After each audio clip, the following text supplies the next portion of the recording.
Bonjour, c'est Stéphanie. Bienvenue sur le podcast Tu joues ou quoi, dédié à l'univers du jeu de société. Suivez-moi, je vous emmène dans les coulisses, à la rencontre des acteurs de ce monde très créatif. Cette semaine, je vous emmène à la découverte du métier de directrice marketing avec Joëlle Bounic, qui travaille chez l'éditeur québécois Scorpion Masqué. Avant d'arriver dans le milieu du jeu de société, elle exerçait dans le monde du jeu vidéo. En 2018, elle a quitté la France pour tenter sa chance au Québec. Tout comme les auteurs et les illustrateurs, les responsables de la communication doivent faire preuve de créativité.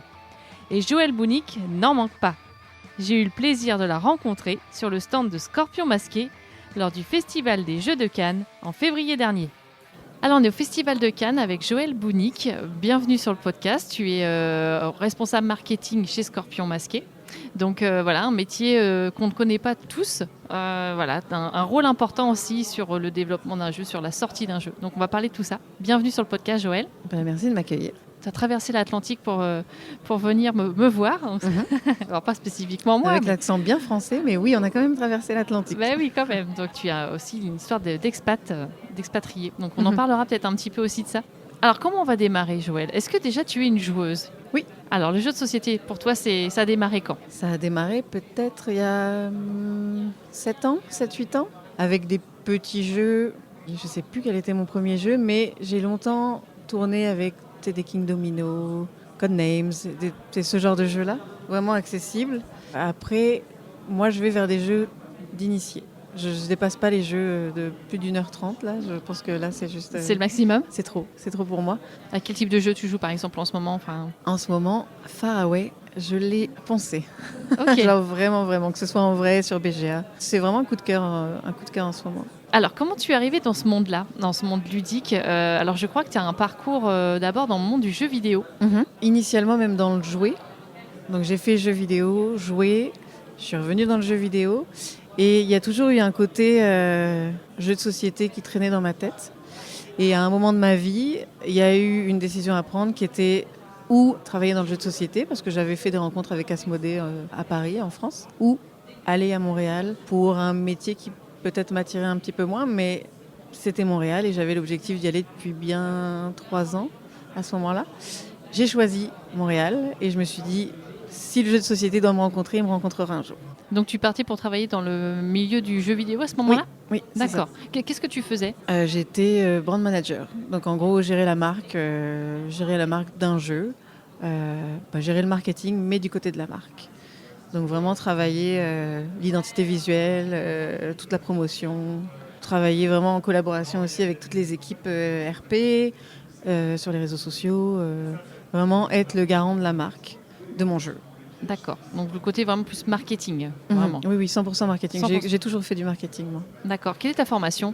École de commerce. En France, tu es de quelle région ? Je suis parisienne, mais j'ai vécu 10 ans à Lyon, alors mon cœur est quand même à Lyon. Ok, ça marche. Tu avais cette envie de connaître l'expatriation au Québec, c'était un souhait depuis longtemps ? Oui, c'était vraiment un souhait.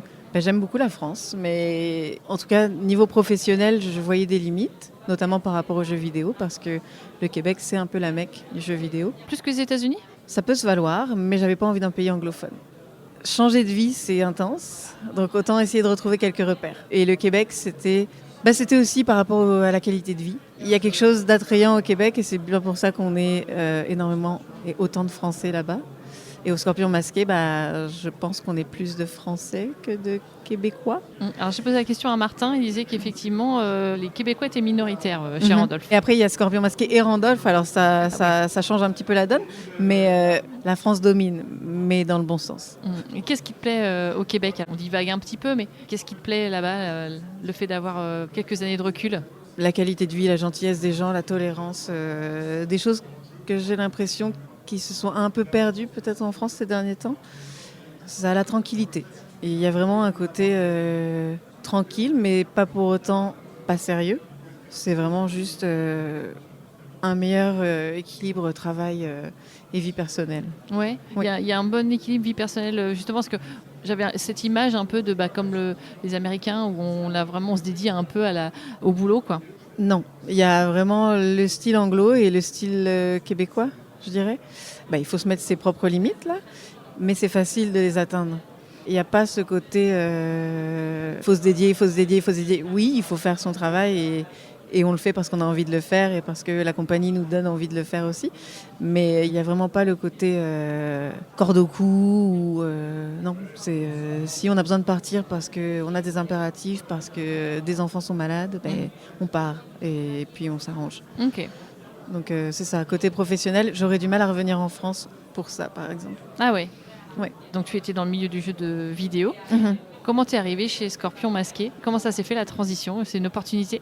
Un peu par hasard au début. Quand je suis arrivée à Montréal, comme j'avais ce petit regret de jeu de société par rapport aux 2 offres dont je parlais, j'avais écrit à Christian, donc fondateur du Scorpion à l'époque où il était encore là. Ouais. Je lui avais écrit en disant « Bonjour, est-ce que vous cherchez des gens au marketing ?» Puis il m'a dit non. À cette époque-là du Scorpion Masqué, c'était pas ce que c'est aujourd'hui. Tu parles de quelle époque? En 2018. D'accord. Il n'y avait pas autant de moyens qu'il y en a aujourd'hui. C'était juste pas la priorité. La priorité, c'était de faire les jeux. Et puis ensuite, de compter sur la notoriété du Scorpion déjà établie et de faire avec les moyens du bord. Okay. Mais le studio a évolué, le studio a grandi. Et à un moment donné, il y a eu cette opportunité-là. Donc moi, comment est-ce que j'ai commencé au Scorpion? C'est que à un moment, j'avais envie de changer de travail, j'avais envie de quitter le jeu vidéo. J'ai vu une offre chez Randolph. Ils cherchaient quelqu'un au marketing. Je savais que ça collait pas à mon profil. Je savais que j'étais plus expérimentée que ce qu'ils ne recherchaient. Mais j'ai postulé pareil. Je me suis dit, moi je suis quelqu'un qui aime vraiment bien le social et je me suis dit, je vais postuler puis on va voir ce qui se passe. Donc là, j'ai rencontré Joël, le chef de studio de Randolph, qui était accompagné de Manuel, le chef de studio de Scorpion. Okay. Puis on a échangé et on s'est rendu compte tous ensemble à un moment donné que le poste ne matchait pas parce qu'il était plus aussi orienté distribution. Puis moi, j'ai plus un profil studio. Et on a été rendu à se dire, ok, ça marche pas pour cette fois.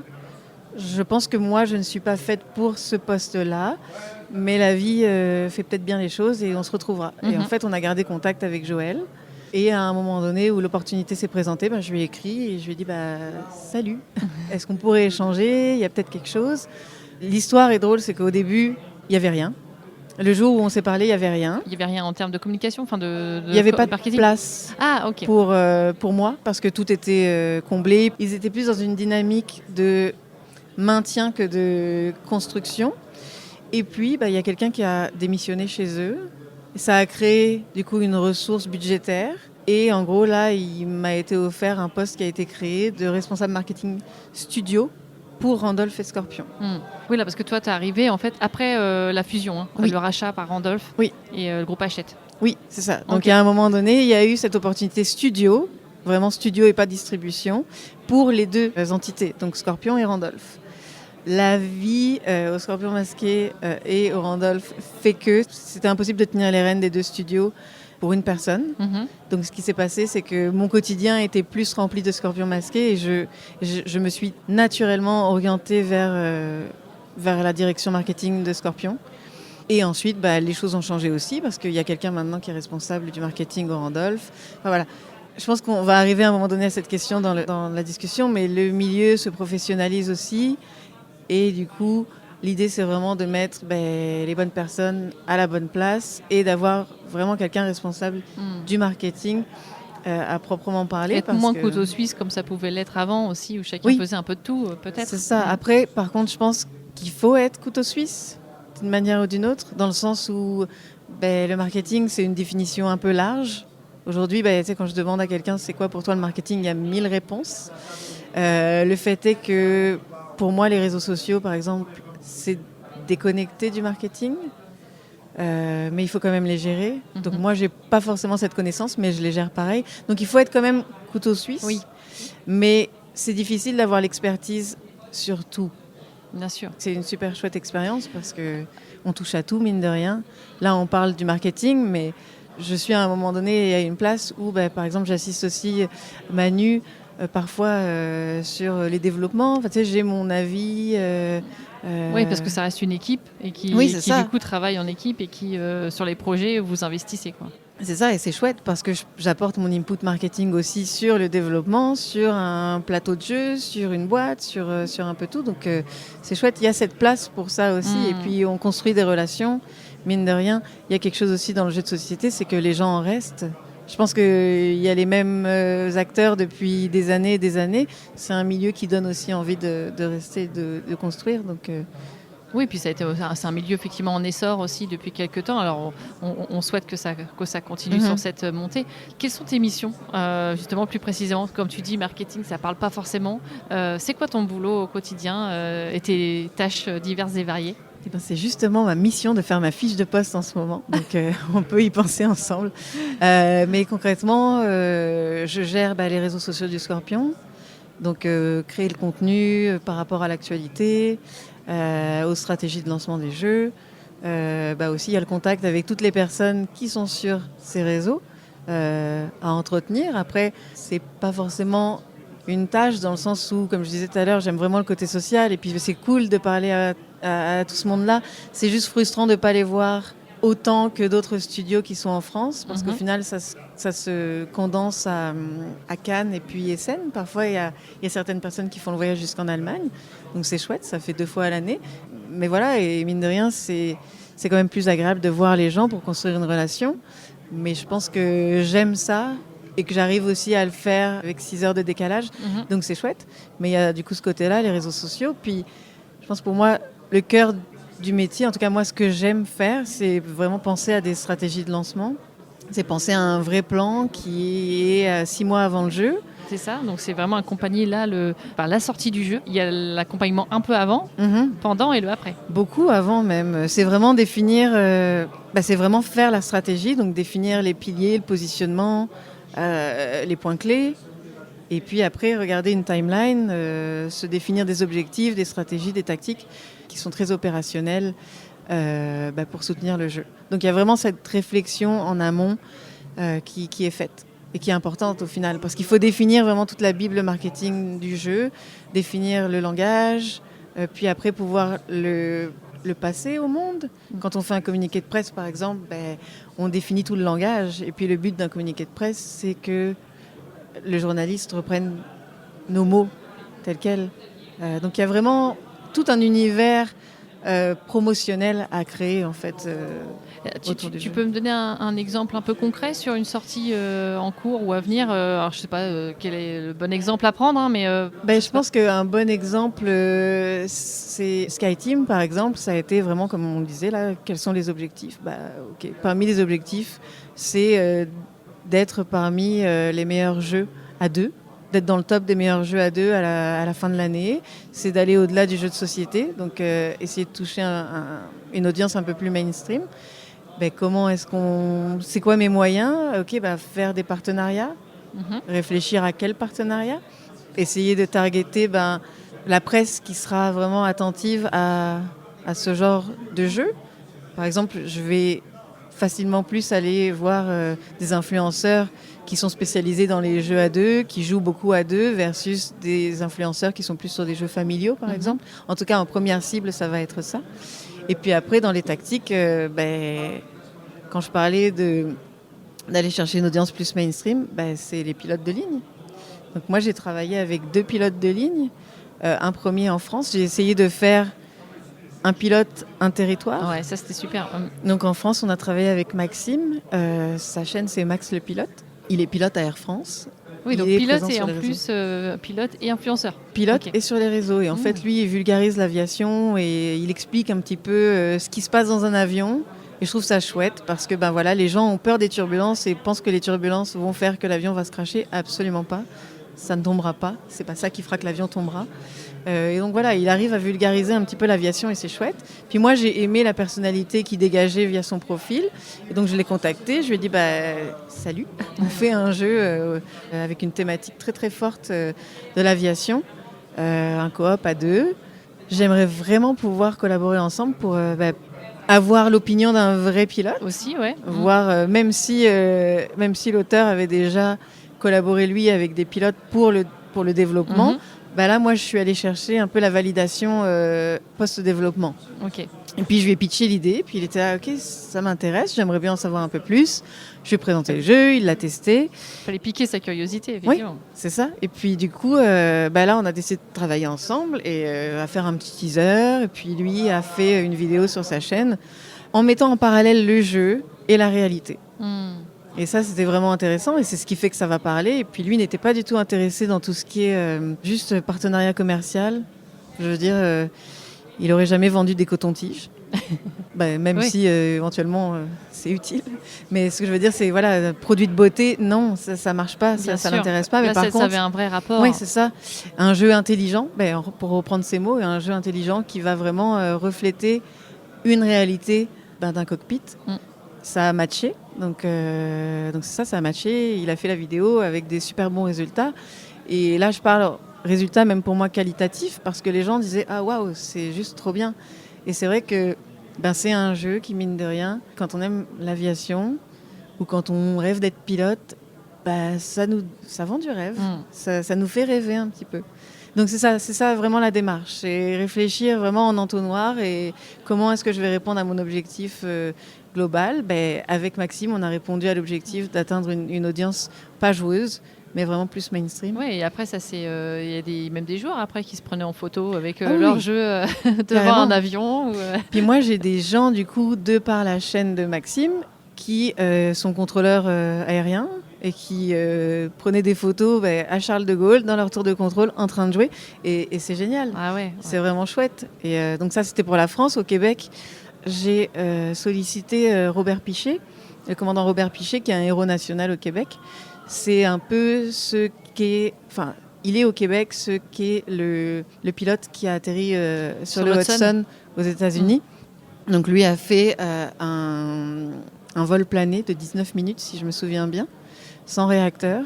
Et en gros, à un moment donné, donc il y avait plus de fuel, il y avait plus de réacteur, et il a fait des virages enlacés, vraiment gauche droite pour essayer de perdre de l'altitude. Pour essayer de réguler la vitesse et atterrir en urgence sur une base aérienne aux Açores. Et on a reproduit ce scénario-là dans le jeu avec un goodies vraiment disponible exclusivement au Québec, mais aussi en print and play sur notre site parce qu'on essaye vraiment de faire en sorte que les gens puissent partager les goodies de chacun. C'est quand même plus sympa. Et voilà, et c'est super chouette parce que... Oui, là, ça a même été au-delà de faire une promotion, entre guillemets, ça a été aussi de s'inscrire dans une réalité. C'est ça. Et qu'une personne comme ça, qui n'est absolument pas joueuse, essaye le jeu, il joue et dit « Ah mais c'est vraiment super malin en fait, et vous avez vraiment réussi à retranscrire le vol que j'ai fait dans le jeu. C'est intelligent, c'est chouette et bravo, et ça n'a pas de prix. » Donc là, vous avez gagné des nouveaux joueurs dans le monde de l'aviation. Ouais, c'est chouette. Ok, donc objectif atteint. Oui. Ouais. Oui, puis c'est un beau succès, SkyTeam. Je ne sais pas en termes de vente, ce que tu peux dire un peu ou... On peut dire les choses parce que on avait communiqué là il n'y a pas si longtemps sur le top 3 des ventes Scorpion dans le monde. Première place, il y avait Turing Machine, donc pas mal pour un jeu auquel beaucoup de monde ne croyait pas avant la sortie. Donc c'était vraiment une belle victoire. Surtout qu'il était numéro 1 des ventes un an après sa sortie. Donc ça c'est chouette. De nos ventes en tout cas. Et puis SkyTeam était en 2e place alors qu'il était sorti juste 2 mois auparavant. Ah oui, d'accord. Donc je crois que c'était 60 000 ventes. Donc un décollage en trombe. Exactement. Et en espérant qu'il atterrisse pas trop vite. Oui, c'est ça. Faut qu'il prenne son temps. Oui, mais c'est chouette. Ça a été le plus gros démarrage d'un jeu de Scorpion masqué. Je pense qu'on a été plusieurs à se dire ça mérite une nomination aux As d'Or cette année parce qu'effectivement il avait ce côté coopératif aussi à 2 joueurs qu'on n'a pas forcément parce que souvent c'est du duel et ça fonctionne très bien effectivement, et même si on est particulièrement moi je suis pas très passionnée d'aviation mais c'est vrai que pour le coup on se prend vraiment au jeu. Enfin il y a vraiment un côté on a déçu quoi.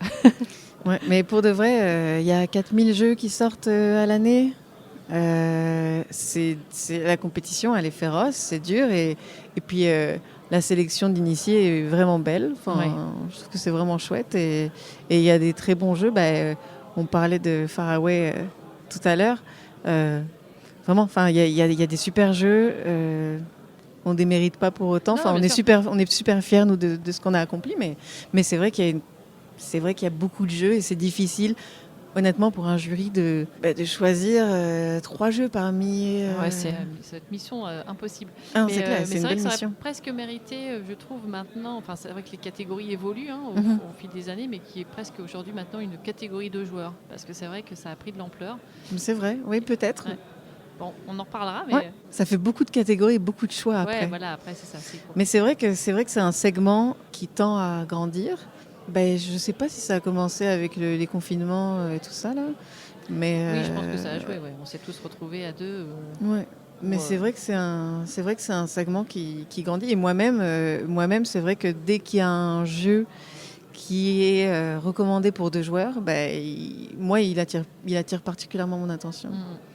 Alors, est-ce que tu vois des différences notables sur les marchés, entre marché français, marché québécois, des différences de marché francophone?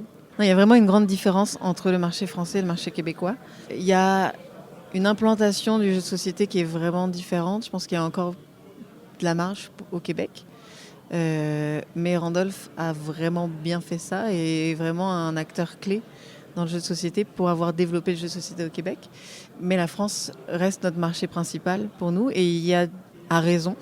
Mais les gens pensent que Scorpion Masqué est français et non québécois. Donc il y a encore du travail à faire par rapport à ça. Et en même temps, quand je dis à raison, c'est que on n'a pas l'accent chantant. Mais oui, il y a une différence en termes de jeu, en termes d'ADN de jeu. Par exemple, Flashback Zombie Kids a vraiment bien marché en France, beaucoup moins au Québec. Ah oui. Est-ce qu'on a des explications? Pas forcément, mais il y a des différences. En tout cas, ça se voit dans les chiffres. Mhm. C'est pas forcément les mêmes jeux qui fonctionnent dans votre catalogue, dans l'un ou l'autre côté. Il y a des exceptions. Par exemple, SkyTeam a très très bien marché au Québec et en France. Mais par exemple, je citais Flashback Zombie Kids là, mais Turing Machine également. Turing Machine a mieux marché en France qu'au Québec. Je dis pas du tout que c'était pas bon, mais juste moins. C'est ça, il y a une ADN du marché qui est quand même assez différente. Ok. Qu'est-ce qui te plaît le plus dans ton métier? En fait, ce qui me plaît, c'est de pouvoir faire du marketing dans le jeu de société. Mais vraiment parce que, comme je disais tout à l'heure, moi au début, j'avais peur que ce soit un milieu qui n'offre pas cette opportunité-là. Et du coup, je trouve ça vraiment chouette de pouvoir le faire et d'avoir la chance de le faire.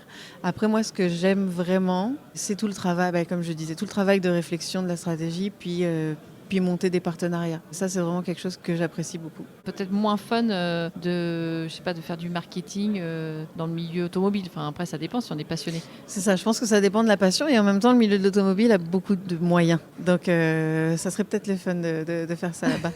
C'est peut-être pas le bon exemple alors, mais... Ouais, les machines à laver peut-être. Ok, voilà, si tu veux. L'électroménager. Exact. Mais c'est ça, après... on parlait du jeu vidéo tout à l'heure. Il n'y a pas non plus les mêmes moyens dans le jeu vidéo que le jeu de société.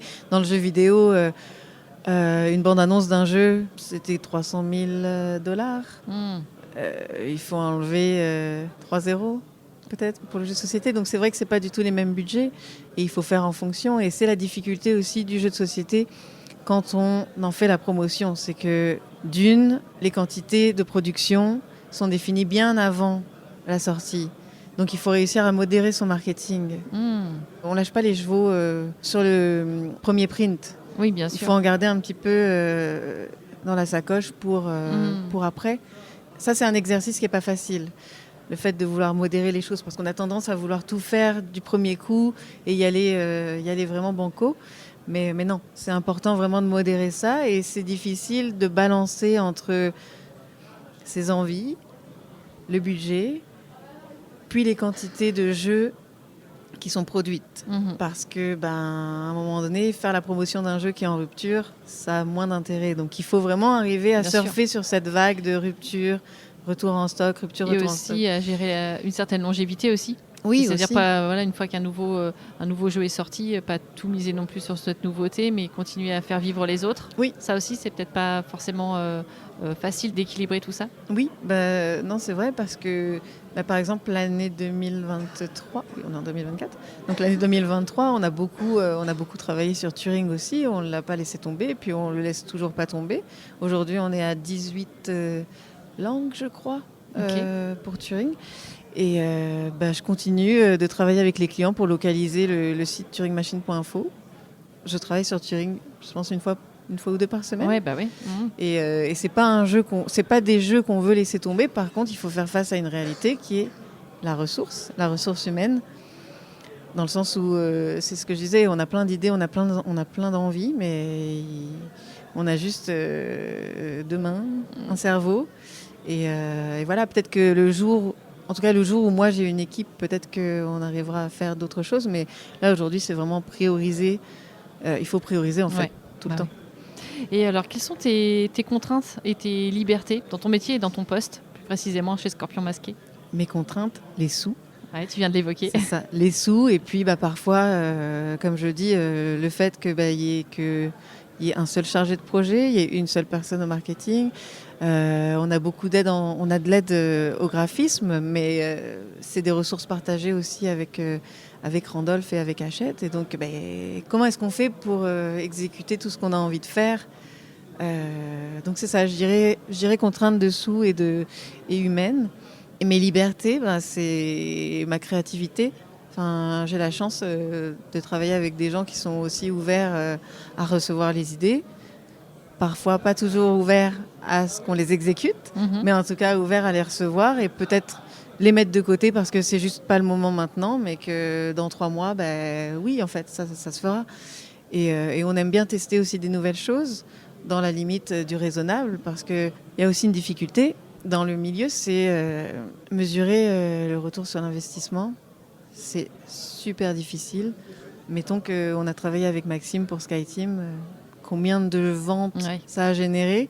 Lui peut le savoir si des gens lui disent « Ah, j'ai acheté le jeu grâce à toi ». Les magasins peuvent savoir si quelqu'un dit moi, j'ai reçu une personne qui cherchait vraiment le jeu dont machin a parlé. Mais sinon, c'est difficile aucune idée de l'impact de certaines actions. Par exemple, pour Turing Machine, on avait collaboré avec Fabien Olicard il y a plus d'1 an. Oui. Sa vidéo a bien marché, en effet. Sa vidéo a super bien marché. Et puis lui a dit des trucs vraiment géniaux sur le jeu, mais je ne le sais pas. Il y a peut-être... j'ai des retours parfois de BlackRock, qui est notre distributeur pour la France, qui nous disent là, j'ai une personne qui est venue acheter un jeu. C'était cool, par exemple, il y a 1 semaine ou 2, parce que le jeu est passé dans une émission française un dimanche au chalet. Oui. Un dimanche à la campagne, pardon. D'accord. C'est le Québécois là qui est revenu. Mais voilà, donc parfois on le sait parce que les gens vont en magasin avec un objectif bien spécifique, mais sinon c'est super dur de savoir quel est l'impact d'une opération. On peut l'imaginer, mais c'est difficile de dire « Ok, je le sais que c'est ça qui a fait que… » Oui, c'est sûr que c'est toujours un petit peu le brouillard, mais après ça se voit, je pense quand même sur le long terme, si un jeu a marqué les esprits. Je pense que tous les efforts qu'on a fait, tant sur le développement que sur la promotion, par exemple de SkyTeam, je pense que ça a payé, c'est sûr. Et il y a une confiance aussi au fur et à mesure, justement de plusieurs succès à la suite, des jeux qui marchent bien. Il commence à y avoir une marque de fabrique, Scorpion Masqué. Enfin, je pense que ça aide aussi sur la place de cette maison d'édition aujourd'hui dans le monde ludique. Oui, je pense que ça joue et nous, on est quand même super fiers et vraiment, ça rend fiers quand les gens nous disent « Ah c'est un nouveau jeu Scorpion Masqué, ça devrait être cool. » C'est quand même chouette. Et nous, on n'a pas cette prétention de dire « Ok, c'est Scorpion, c'est chouette. » Genre, c'est le jeu qui va casser la baraque. Par contre, on peut dire que c'est un jeu Scorpion Masqué et que nous, on est vraiment attentionnés. Je ne suis absolument pas français, mais attentif. Attentif. Voilà, on est vraiment attentif à la qualité. Il y a une marque de fabrique qui est vraiment importante. C'est lancer un jeu abouti, essayer d'avoir une touche vraiment ingénieuse, on va dire ça comme ça. Quelque chose de spécial et vraiment du matériel de qualité. Je pense que c'est ce qui ressort et c'est là où nous, on veut aller. Donc, et c'est ce qui est à défendre. Ouais.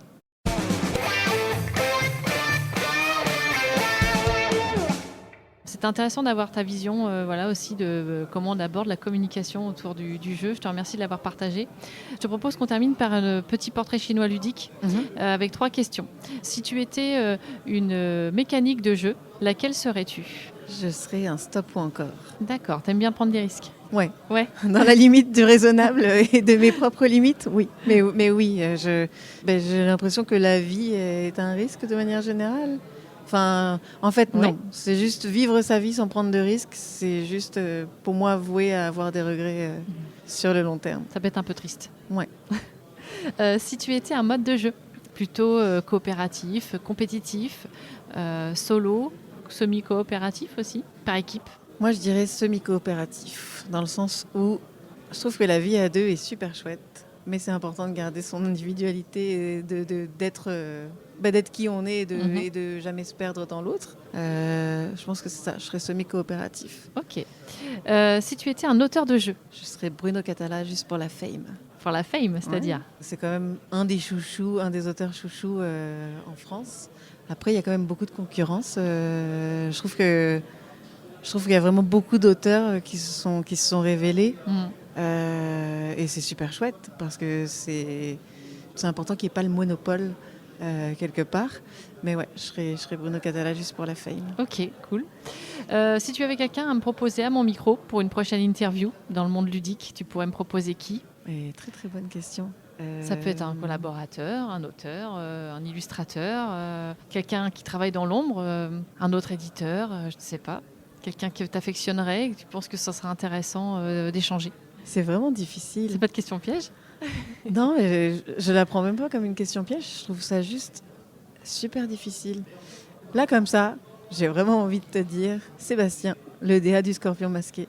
Parce que je trouve que c'est quelqu'un que j'apprécie beaucoup, donc je trouve que c'est une personne en or, mais c'est surtout au Scorpion, la personne qui a proposé de présenter Turing comme il a été présenté. C'est lui qui a eu l'idée de la boîte de jeu perforée avec les règles derrière qui ramènent la couleur. C'est lui qui a aussi, toujours en collaboration avec Manu, mais il y a vraiment des idées qui émanent de lui dans la réalisation aussi. Il avait suggéré le truc qui a beaucoup fait rire les gens quand on leur présentait, le fait que si on range mal la boîte, si on met mal le couvercle, si on met le couvercle dans le mauvais sens par rapport au dos de la boîte dit que c'est faux. Ah oui. Donc il y a le petit carré. Et je trouve ça génial. Puis SkyTeam aussi, il a fait énormément en termes de le plateau de jeu. Et peut-être que parfois, les directeurs artistiques sont un peu dans l'ombre. Complètement. Ouais, c'est un rôle super important, effectivement. Je suis pas sûre qu'il répondrait aux questions de sa timidité. Comment il s'appelle ? Mais Sébastien Bizos. Ok, écoute, pourquoi pas. Tu en parleras. Oui. Je te remercie en tout cas, Joël, d'avoir joué le jeu de l'interview parce que c'est pas forcément facile quand on est dans l'ombre, justement. J'ai fait de mon mieux. C'était très bien. Je te propose de terminer par notre phrase habituelle sur le podcast comme sur la chaîne.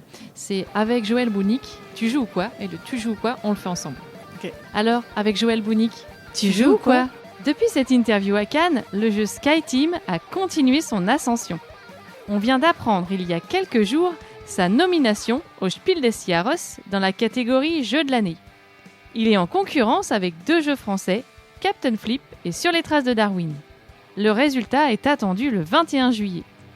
J'espère que cette interview avec Joël Bounic vous a plu. N'hésitez pas à me laisser un commentaire sur les réseaux sociaux et à me partager vos suggestions d'interview.